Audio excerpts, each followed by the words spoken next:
Suffering has been a top subject, not only for those people who are struggling with that, but also those people who has to watch. That's why we feel sometimes disoriented, even in faith journey. We want to answer why bad things happen to good people's life. We assume the Bible is the place to find the answer to these difficult questions. However, the book of Job gives us not easy answer, not simple answer regarding religious issues of a fundamental importance, the motivation of the piety, the why we are here in our faith journey, the nature of God and place of justice and meaning of suffering, and relationship in God's designs of creations. Through the worship series of a mystery, we have learned that God created, God works for the good, for the entire creatures, not only for the human happiness. Though we don't understand or misunderstand, when we trust God, that restoration comes. That's what we are going to share through the text today.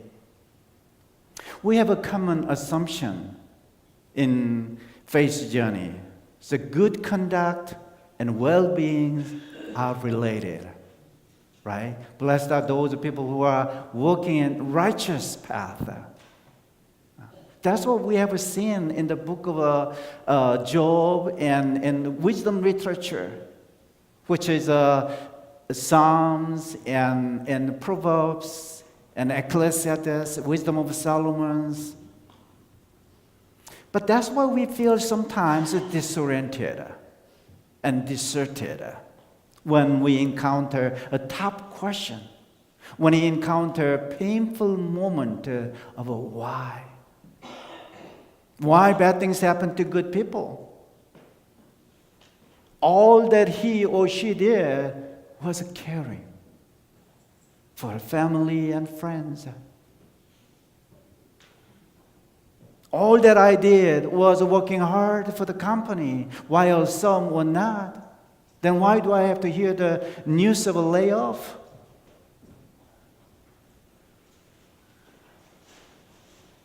I know some who didn't really care about their body, but I did. So eating healthy food and exercise well. But why do I have to face the medical test like this? So we ask why in this world of suffering and trials. Well, we may agree that anything happened to anyone. Then, in order to survive and endure suffering, we try to make a sense of it. That's what Job's three friends try to answer to this suffering. Sometimes that's what I heard from the pulpit by highlighting the word of Job's. His patience and faith. So when Job heard all his children who were celebrating at the birthday party got killed by disaster, his heart was broken. Yet he worshiped the Lord and is saying, "Naked I came from my mother's womb. Naked I will return there." That must be a patience and great faith. And then Job, and he himself, he got a terrible skin disease from head to toe. And took a piece of pottery to scrub himself. It looked so miserable, so painful. So his wife said, "Are you still clinging to your integrity? Curse God and die. You better die." But Job replied, you are talking like a foolish woman. Will we receive good from God but not also receive bad? Yes, it must be the great example of patience. It must be a great example of faith. But whenever I heard the message with the lessons of patience and faith, I felt like talking back, and God should know my limits of my patience. And it doesn't make a sense to me. God is the one who caused there to train my patience. It doesn't make a sense to me at all. Anyway, many preachers were talking about the patience and faith in the book of Job, using in first two chapters. But you know what? The next chapter 3, Job and changed his attitude, and he even cursed the day that he was born. From chapter 3 to 38, whole chapters, all of the chapters were complaining and grumbling and questioning. Suffering is a common part of life, no matter we understand it or not. So we often ask, if God is all loving, if God is all powerful, why is there suffering in the world? So people try to make a sense by approaching in various ways. Some try to understand the suffering as a test, suffering as a growing opportunity. Some think that we suffer because God is unjust. So what does the scripture say about it? In the book of Job, God's self spoke from whirlwind that the suffering is a part of the real world where chaos and orders are ever in tension. The good news is God who created the whole universe, the entire universe, is the same God who understands our brokenness, our pain, as Jesus himself experienced the suffering. Through the divine speech, Job didn't get the straight answer of his suffering, but realized what was wrong. So he said in Message Bible, and paraphrase it says, I admit it. I once lived by rumors of you. Now I have it all firsthand from my own ears and eyes. I am sorry. Forgive me. I will never do that again. Please forgive me, and I promise. That's the key point. After encountering God, Job admits not the wrongdoing as his three friends accused of it, but what he had spoken out of ignorance of things that were beyond his ability, the mystery. So verse 10 continues, then the Lord changed Job's fortune when he prayed for his friends, and the Lord doubled all Job's earlier fortunes and possessions. Again, Job didn't do anything wrong as his friends had accused of, but he prayed for them, those people who accused of him and wrongly. He prayed for them. That became a turning point. And the Lord made him prosperous again. So it ended up with a 14,000 sheep from 7,000 sheep. And 6,000 camels from 3,000. And 1,000 oxen from 500 oxen. It's all doubled. And verse 14, it continues, he also had 7 sons and 3 daughters. Wait a minute. That's the same number that he had in the beginning of the book of Job.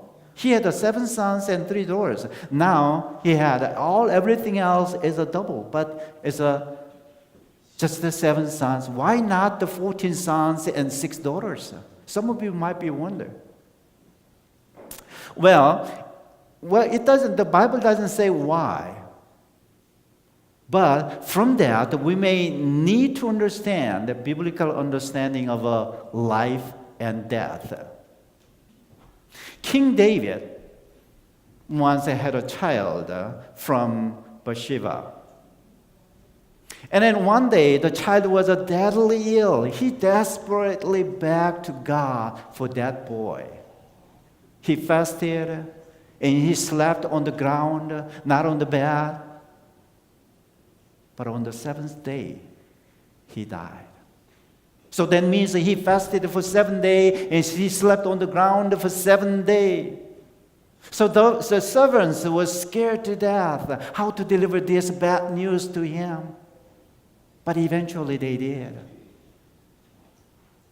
But that moment, David's response was strange. And then after he heard the news of a boy's death, he got up and took a shower and anointed himself and changed the clothes and went into the sanctuary and worshiped the Lord and came back to his house and demanded food. So all of the servants were so wonders. Why? What's going on? The king's mind. So the servants say that, well, when your child was alive, you fast and you cry to God. But when you heard that your boy is dead, you got up and eat and food. They didn't understand. In other words, what's going on? Are you okay? Here's what David said. In 2 Samuel chapter 12, verse 23, he said, "He is dead now. Why should I fast? Can I bring him back again? No. I'm going where he is, but he won't come back to me."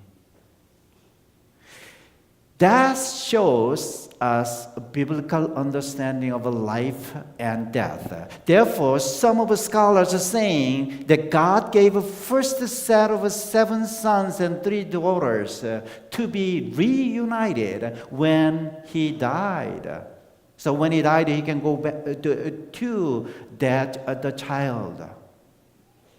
And then God gave the second set of a new family. So actually, God gave the 14 sons and 6 daughters. Well, the story of Job seems like a happy ending. But here's a question to ponder. Do I want this kind of a happiness? Do you? Do you want this kind of happiness, doubled and tripled after lost everything? Well, the point is not the doubled or tripled blessings, but God does bring restoration when we trust God, even in trials and suffering.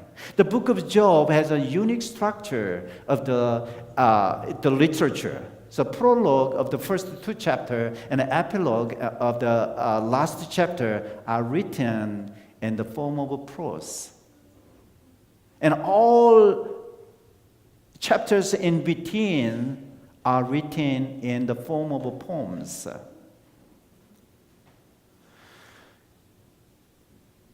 So through this structure, the book of Job is teaching us not all things that trouble us are issues that can be resolved. That's what we call mystery. Some of them are dilemmas with which we must continue to live. When I lost my previous wife, I couldn't understand. She went through countless trials in her life and numerous surgeries. Yet she had a great heart to serve God and others. Even though she was in the hospital many times and years of her life, her wish was visiting others in hospital to share their frustration and to share their pain. When she played the organ, audience were moved. I thought that if one of us had to carry on the God's mission, I could say it's her. But she died after battle of cancer. A month later, when I returned to the town of Ottawa, the street was already decorated by the colors of the Christmas.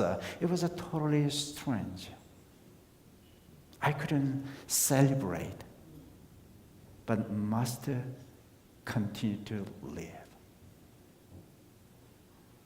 And then years later, I met Maria in God's grace and mystery. Sometimes we encounter the situation that we don't understand and why. Is there anyone here who feel that suffering in your life or in someone's life that you care, you love? I'm sure we do all have that.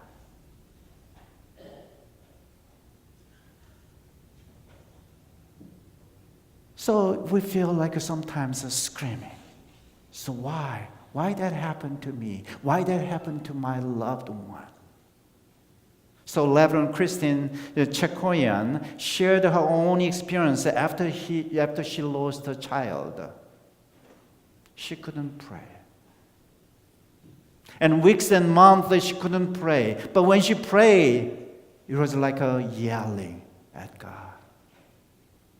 And one day she realized and then she laughed hard.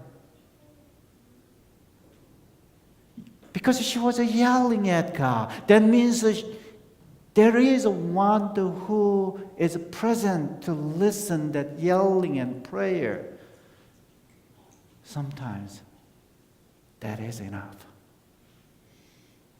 Because we trust God. That's what we come to God, even in yelling. So it's okay. It's acceptable. It is acceptable to tell God how you feel. As I close the message, I'd like to share another great news in verse 11. It says,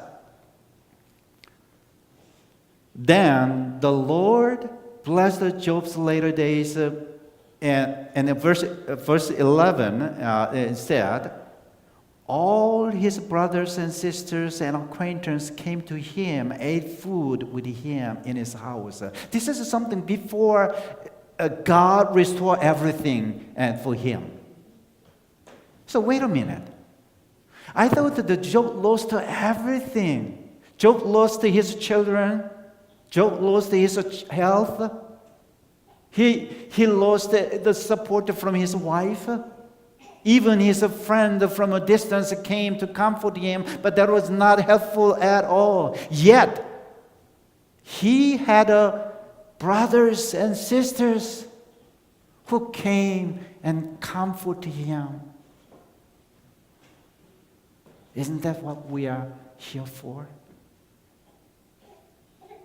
Sometimes we might be in that situation of the suffering and trials.